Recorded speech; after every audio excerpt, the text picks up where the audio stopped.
Happy Monday, church family.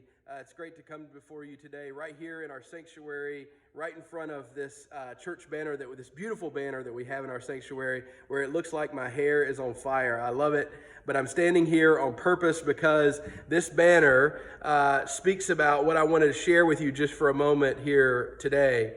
You notice the sun around this banner and all the various ministries on the banner that we have here at the church, as well as under the banner on the grass. But in the nucleus of the sun, in the middle of the banner, is stewardship. It is what anchors us. It is what centers us.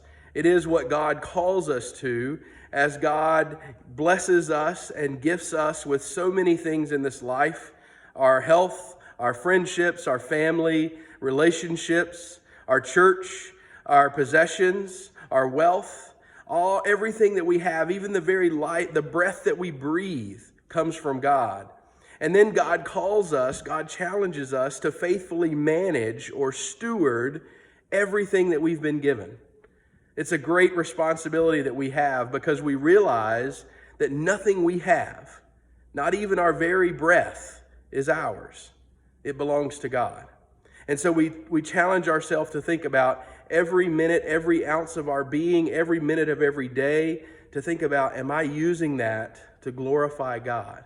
Every possession we have, every dollar we spend, everything that we're about, am I using those blessings to glorify God? You know, we've been doing this Growing in God's Amazing Grace Stewardship Appeal these last few weeks. We've heard some great temple talks around different initiatives of this appeal, but ultimately it comes down to, and what I want to share with you is about the next couple of weeks and how we're going to wrap this appeal up. This coming Sunday, March 15th, is Growing in God's Amazing Grace Sunday, where we'll be invited to bring our commitments, our letters of intention forward as to how we're going to support the mission and the ministry of Amazing Grace over the course of the next year. God is calling us to continue to grow in mission and ministry, to continue to reach outside of our walls, to continue to do many great things by the help of God. And without your help, we cannot possibly do that. So this Sunday, I invite you to prayerfully consider how God is calling you to respond to the many blessings, the many gifts that He has given you, and then commit those resources to God and God's kingdom here at Amazing Grace Lutheran Church. You know, I remember one of the first conversations, the first interviews I had as I considered and discerned going to seminary. I sat down in an interview with a rostered leader in our church, and she asked me, she said, you know, what do you have or what skills do you have that might suit you well to be a leader and a pastor in the Lutheran Church? And I answered, I said, well, now I have 2 degrees in business administration. I have that education.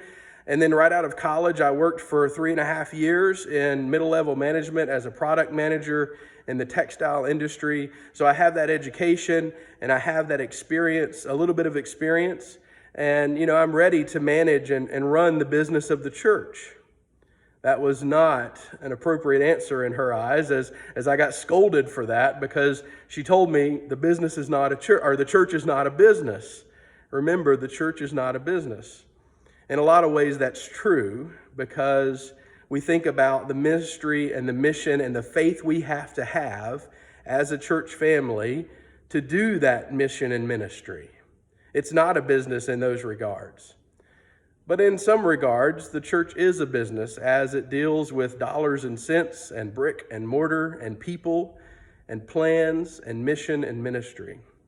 The church is a business in those regards, and that's why so much work is done year after year putting together a budget and in council meetings to try to plan and discern how God is calling us as a church family to utilize faithfully the many resources and blessings that God has given us as a church. And so much time and energy is spent on running the church. It takes a lot to manage and run the church. That's why we have budgets, and that's why we have financial reports, and that's why we have ministry plans. But we understand at the same time that God is not limited in any way. No budget can limit God. No sound ministry plan can limit God. When God calls us to mission and ministry, it pushes us beyond any bounds or any limits that we might place on such mission and ministry.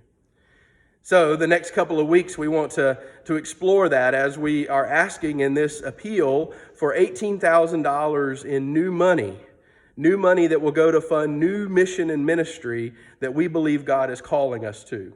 In that new money, we want to invest in our building and bring it up to code. We want to make sure that it's sound and that it's a place that can house lots of different ministries, that it's a hub for the community to be able to meet and to operate and to do mission and ministry.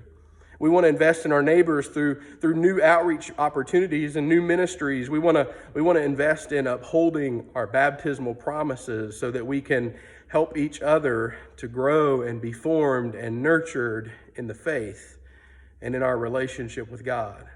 $18,000 in new money will help push the bounds of any limit that we might place on God's mission and ministry here.